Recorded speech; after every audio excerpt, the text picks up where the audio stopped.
It's an honor to be here and to really talk about one of my favorite authors. Again, Dr. Peter Walden's work is really, really transformative, and you never look at wilderness the same if you read, any of his works, but also the broader field within this area. And what is unique about his work is that, and this film will bring it out, is if you look at trees and you then realize that they're sentient and that unlike anything else, the unique colonies of them can be miles and miles of acreage, and that connection in that web, you're gonna really take a lot of very, very beautiful gems. But a little bit about me. Yasmin read the bio, the 57th National President of Sierra Club, so I was the 57th John Muir. And again, one of my personal heroes, because one of the pieces of parallel syllogism is John Muir had the phrase that if you pull at one thread, of things in creation, you find that everything is hitched together. And so it's all connected, and it mirrors a thought of the intersectional mutuality of all humankind that Dr. King talked about, our unique welfare, that we're all tied together in this web. The impact on one human being impacts us all. So the institutions of racism and how we've organized our civil society, you cannot engage in that and not pull at the thread of our whole web and our whole fabric of society, and just take us all down. And so these parallel thoughts over time, these patterns are very, very ancient. Again, I work at the Adirondacks. Adirondacks over 6 million acres. It has the largest old growth forest in the United States east of the Mississippi, a little over about 500,000 acres. And it is very, very unique in that the various diverse ecosystems and the protection is not like a national park where they do a full taking of all private holdings. The Adirondack Park Agency, which was created over 50 years ago, along with our organization as an entity that's organized to continue and protect and advocate for the park, they've allowed for folks in towns to remain. But what they did do is create a unique systems of zoning and other land use requirements that really restrict what people can do with their land just to protect the overall ecosystem and the flora and fauna within that unique ecosystem. Now it's facing a lot of stress anytime you introduce people within park and have private property holdings within the park, and you have rigorous regulations. Folks now, under the new politics, want to try to exercise their property rights, and are seeking to press and push back and try to change the APA and how it manages and how it is a steward of the park.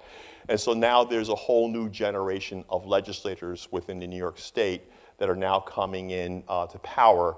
And I have been lobbying them for decades, but the opportunity came to take on this post within the Adirondacks, which I gladly did, primarily because of the IPCC's report a couple of years ago, which gave us essentially, or humanity, 5 years to seriously act on climate. And so when you think about the urgency and the need to act on climate, then an opportunity like this is one that you can't walk away from. And now, as we do my talk, we'll talk a little bit why that's urgent. But yes, trees right now are one of our frontline assets to protect humanity against the worsening effects of climate change. Yes, trees breathe, they create oxygen, but they also sequester carbon in many forms. In fact, a lot of the fossil fuels we're burning and coal are old ancient forests and their fossilized remains. That plus animal matter, that's what's one of the roots of fossil fuels. But that said, within our forests lies the key, one of our frontline keys when we talk about protecting humanity and protecting the planet.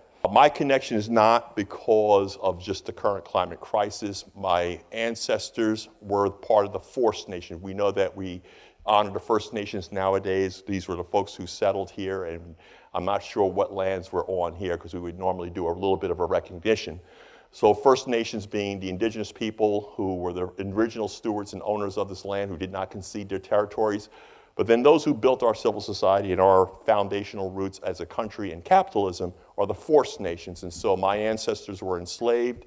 That's my great-great-great-grandfather, Zion Mackenzie, and his brother, Isaac. And so what we have here is the first generation enslaved free, but that very land is still within our family to this day. So my ancestors, they were part of an area that's Caesar's Head in South Carolina. It's one of the oldest eco-tourist place, but also where a lot of scientists and naturalists would go to study flora and fauna during the 1830s and 1840s. Zion would have been a young boy. He would be one of the earlier field guides taking those naturalists out into the field along with his brothers and cousins. And as slaves, that's what they did. Some of my ancestor grandmothers were the medicinal people, because again, when they brought slaves over, among certain practices, they were like Sears Roebuck. They wanted certain people who know medicine or growing or had leather skills or metal skills. They brought over those very skilled slaves. And my ancestors were amongst that skilled workforce at what was then the Caesar's Head Mountain. They built the establishment there, but when they were later emancipated, they actually bought land that was right there on the very plantation where they were enslaved. And so that is my youngest daughter, Olivia, and she's the 6th generation free on that very land. But the land that we knew then, because before you had government, as they say, transfer payments or food programs, etc., my ancestors, my family, my mother were farmers. And so right up to my mother's generation, they were farmers and they lived off the land and in harmony with the land. Land stewardship was very, very critical. You could not survive without, again, protecting the soil, protecting the woodlands. And the woodlands are not only for the trees in the forest, but also for all the critters and everything, as I say, the fauna and the megafauna that live with them. These are your deer and your larger animals that would also provide an additional protein source. And so it's that symbiotic relationship, over those actually they're about 210 years in that area. That's how long they were slaves there. But that land is still with us. But the critical piece is that connection and that relationship and that tradition that I brought as a passion to my work as a naturalist and ecologist in the current field that I currently deal with. And it's always, as I talked about the Adirondacks, it's always been the battle of land stewardship and land protection. And this is something that, again, or entities like the Adirondack Council, when we engage in protecting the land, it's always that tension of those who live within the land and their desires and their wants and their needs and the zoning issues that we have to do to set aside. And so we push against a lot of forces politically, since the Adirondacks is unique in that it does have communities and settlements. There's a whole theory of things in which they motivate local actors with regards to how they want to engage in land use. And then more importantly, understanding these factors and these things that drive human use and human interaction, we're able to cultivate and, as I say, shift positions and shift policies, but also try to get people to understand why protecting that land stewardship is within their collective interest. Yes, they have needs for schools. Yes, they want shopping malls. They want all the things that they want to, as I say, make life comfortable. But in a unique place like the Adirondacks, it's not something that is easily done. That unique ecosystem cannot carry, the land carrying capacity cannot carry the standard sprawl communities that would literally destroy unique treasures. And it's even much more pressing that we have to protect it now, given the IPCC report that gives us 5 years.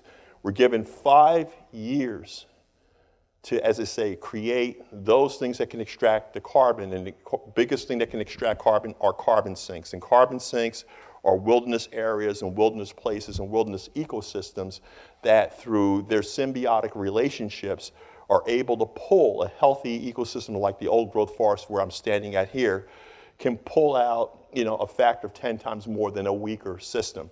And so the science and stewardship and protecting that ecosystem is not only just protecting the trees and the forests, but also protecting the megafauna and the fauna, the animals that live within it and depend upon that system and that drive and keep it healthy. So it's not only just the trees themselves, but the trees are part of that very, very powerful and unique web. One of the things you're going to enjoy with this film you get to see the intricacies of that web and the interdependencies and how these cycles, which are very, very ancient, and they go right to, as I say, our creation, the time when we were part of the megafauna that were also contributing, as I say, to the health of these forests. We just have become alienated away from that beautiful web of life that tied us, and they say, in a harmonious relationship. And the quest now is, how do we start to begin to reconnect that? And so I have that picture of Teddy Roosevelt. It says, not only did the Adirondacks, give us the earliest notion of wilderness protection. People don't realize that the Adirondacks, was the model by which a lot of our national forest systems were created. In fact, Teddy Roosevelt, he spent a lot of his formative years hunting and living within the Adirondacks. And in fact, he got the call to become president of the United States when he was at his camp, in the Adirondacks. And he would go on later to meet John Muir in the tour of Yosemite. And that was that drive that, again, that nexus of his life and traditions within the Adirondacks, when him becoming president, would carry that on, establishing our national park system. Now, one of the neat things about the Adirondacks is you can fit over a dozen of our largest national parks inside the 6 million acres that is the Adirondacks. And so it's a very huge and beautiful ecosystem. And I got the moss and the fungi there. Those are little teasers, because these are going to be things that you're going to be hearing about in this great film, in the symbiotic web that really is key to understanding how trees protect one another, their communities, but the varying means and mechanisms within that ecosystem by which they communicate, provide food. The cycle of decay is not really a cycle of decay, but it's an essential part of the cycle of life. And one of the unique things about the forest that you will, in this particular old growth, is the ground cover, which is really really unique, really special. And if you get a chance to go to the old growth, you get to see something very special. You see it in this film, but I want to give you a teaser of it here. And think of your most plush carpet. Multiply that times a factor of 4 or 5. The moss, that's a live moss carpet. And it is so soft. It is so soft. And underneath that moss is the fungal networks, the mycelial networks. And this moss not only provides protective cover for trees that have been long dead, but the root systems are still alive. And the moss provides a means by which not only the root networks of the younger trees or the older trees in the forest can still feed and connect them and pass nutrients to them, but also, we now know the power of an internet and telecommunication, how it all connects us together. But, think about it. It's taken us modern science to talk about the World Wide Web and how this digital science connects us and allows us to use mass communication. It's within nature that this has already existed. And this is how trees are able to communicate over hundreds of miles. Think about mycelial, or, again, the fungi and those organisms that, in conjunction with tree roots, allow for this massive communication. And within those roots, you're going to learn that the trees do actually talk. They do feel. They are sentient. And this is a powerful revelation that really struck me to my core. Because, the thing is about, we always think about, animals and human beings as having sense and feels, but the trees do too, And this is that piece when, one, talks about the ancient cultures where you give homage to the manito or the spirits in the forest, or the spirits, or you thank the trees. And Native Americans are very good at thanking the trees and thanking the animals. And just think about it, the trees have their way of communicating, okay? But, they can hear us, it's not an issue of understanding, but the fact is that things that we think of quaint indigenous traditions are actually based in an ancient science, in the ancient, as I say, web of life that's here. And that's one of the things I think that's really special about this film. But the intergenerational, intersectional aspect is not only the urgency of now, but this is also a great place in passing that sense of community and that web. It's a living lab that I pass. That's my youngest daughter, by the way, a little gratuitous thing, got to get my kid in there. And one of our little buddies on one of our outings and just talking about moss and fungi. And that's what we call a doff layer, where you have your standard leaves and twigs, and that's, so the difference between doff and moss is, again, the thickness and the protection of the soil, and one's a little bit harder than the other, but still you have the nice root systems that are there and the fungi. I took this job. I'm a retired epidemiologist with the New York State Health Department, so I put one science hat off because there's plenty of doctors that are dealing with the human condition and the spread of disease and outbreaks, but there are few doctors that are dealing with healing the planet and the crisis and the climate crisis right now. And the biggest thing right now that can pull carbon out of our atmosphere are our land-based carbon sinks. So we see what the oceans take in, and then you look at the land and you think about the old-growth forests. And so I've been going for about the past dozen COPs, which is the Council of Parties of the UN with regards to climate change. And right now, the biggest thing that we can be pouring our investment into is wilderness protection. And the Northeast Corridor in Canada is one of our country's best arcs and best hopes. And your advocacy and calling for Biden to really ramp up and act on his 30 by 30 of protecting 30% more wilderness is the best thing. Now, they're talking about investing billions of dollars into trying to build plants that sequester carbon. Nothing sequesters carbon factually, scientifically, but also gives more back to humanity and creation than wilderness and wilderness protection. And you'll see not only the specialness of wilderness and forests, but you're going to walk away with a deeper understanding, an ancient understanding. What you're going to feel in this film is that ancient connection that we as a people have lost. And the trees model that ancient notion of community, because the trees are in community.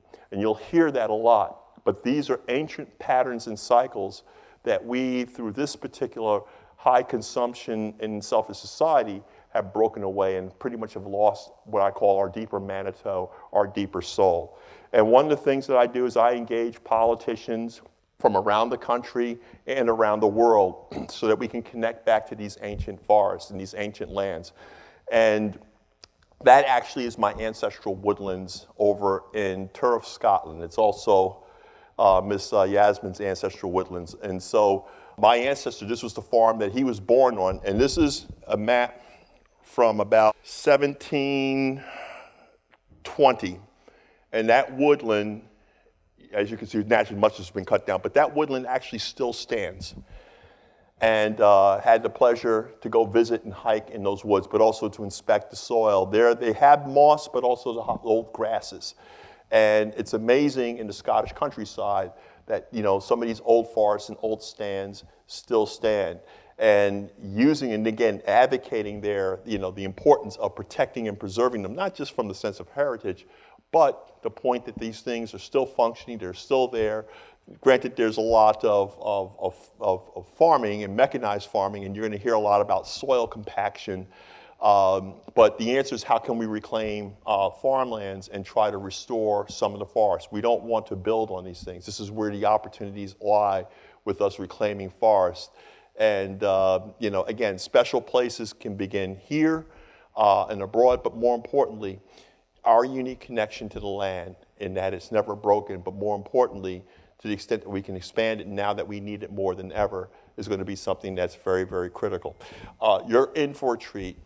This film, like I said, hits at a number of levels. There's the deep science of the trees and the deep science of them being sentient, but there's just confirming that through the billions of years of evolution, that humankind, our species, just the latest in the chain. The difference is trees are resilient. I think George Carlin said it best, that don't worry about climate change. Earth doesn't have a problem. The earth will shake us off like a bad case of fleas. And when you look at some of the trees that they'll talk about that are ancient, and even in the forest that I've been in, they've been around, some cases, 500 years, maybe 1,000 years. Trees will survive the worst effects of climate change. The issue is, will our species? Will this be the end point for us? And when contemplating that and looking at your children saying, what can I do and how can I engage now? Right now is the biggest asset that New England, from Maine all the way down to West Virginia, can give right now is the restoring power of our wilderness and our forests and expanding them. And this is probably the most significant political fight because it's not sexy, it's not building something, but the thing is that when we're asking for tax dollars to invest in protecting the planet, you don't have to build a new factory.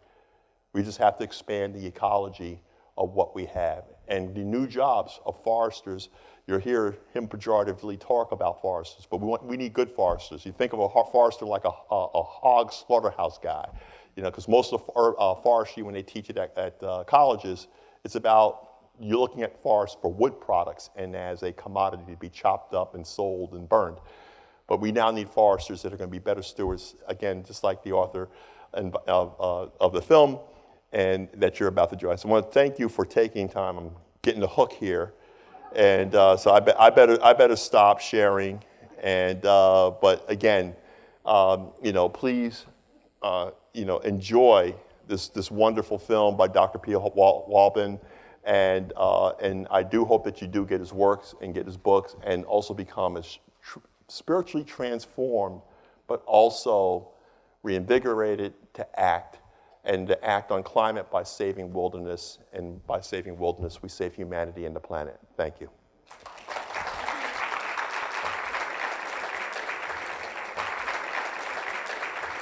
I've been told that I will be available after the screening, and also if you want to, you know, learn a little bit more and help and fund the work that I do with regards to wilderness protection. You got some brochures and things down here at the front, so they're takeaways, so don't walk out with a little something to read and ponder and think about. And again, I thank you and enjoy the film.